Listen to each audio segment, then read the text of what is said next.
it's such a different world. Like I ride road bikes straight. I just know as soon as there's like soft sand or something, it's like this. It's over. And he's going through dunes and over jumps and stuff. And I like my downforce, my four wheels to keep me stable. How do you get through hundreds and hundreds of miles alone through the desert?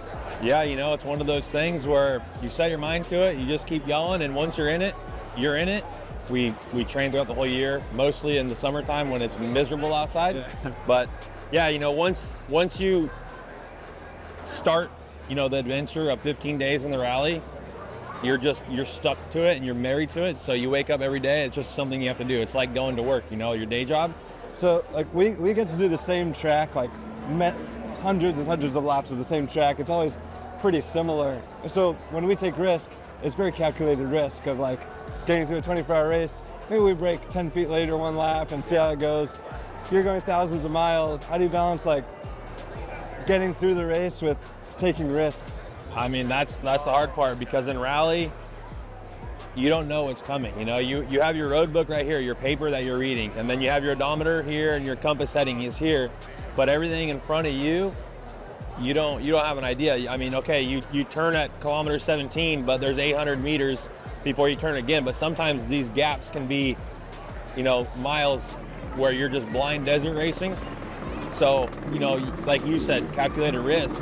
We don't see things going by. We only see what's in front of us, and we see what can kill us. You know, rocks, animals, trees. So, you know, the calculated risk thing is, you know, sometimes we take risks that are a little bit bigger than we can handle. Yeah. And we hit the ground, and sometimes, you know, we pull it off. We don't have that risk. Yeah, you got walls, dude. You got walls at 200 miles an hour, so that's pretty wild. So for the rally, a Dakar specifically, you know, my race time only in the specials this year was like 52 hours. So we're doing, you know, 8 hours a day racing, not counting the transfer stage, like the transfer sections. Yeah. And yeah, you know, from the Grand Prix style, you guys are sharing, and you know, I have a little idea of how that works as well, because in off-road we do the same thing. But you know, for you guys, I would assume it's got to be fairly difficult, because, you know, if you like the car set up one way versus another guy that likes to set up a complete different way that doesn't work for you, what do you do when you switch? You got to push all these buttons as you're switching, or? Yeah, I think firstly you can learn from him. Like, what does he do that allows him to drive a car a certain way? And but then it's always a little compromise in the car set up mechanically. So springs and all this stuff underneath that we can't change in the car. There's a little compromise between the drivers, and generally you'll think about like who's going to finish the race and maybe cater to him a little bit more. But also the cars are so adjustable, like we talked about, with all the switches and the hybrid tools that we have. One driver can sort of bring the car more to his comfort zone, the other one can pull it back to his. So when they're in the car, they have something that they're a little happier with. But then if you get a teammate that's short, yeah, we got a little booster for him. Yeah. So it's all part of it. There's a lot that goes into this racing. I mean, no matter what it is, cars, bikes, go-karts, what you name it, there's a lot that goes into it. How much, like, reliability-wise do you hold back over a stage or over a whole event?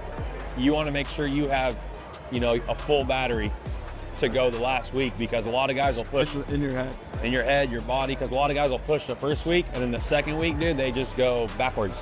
You want to make sure your machine is, you know, for the second week, you want to make sure your bike is as straight and clean as possible, dude, because if you wreck the bike first week and then you're riding a damaged bike the second week, but you can ride good, but your bike's hurt, it does you no good at all. Yeah, same with us, like little things like our dive planes there. Yeah. Like those are easy to knock them off. Yeah. Touching with someone else, and then you give that to your teammate and you make him look bad. So. Yeah.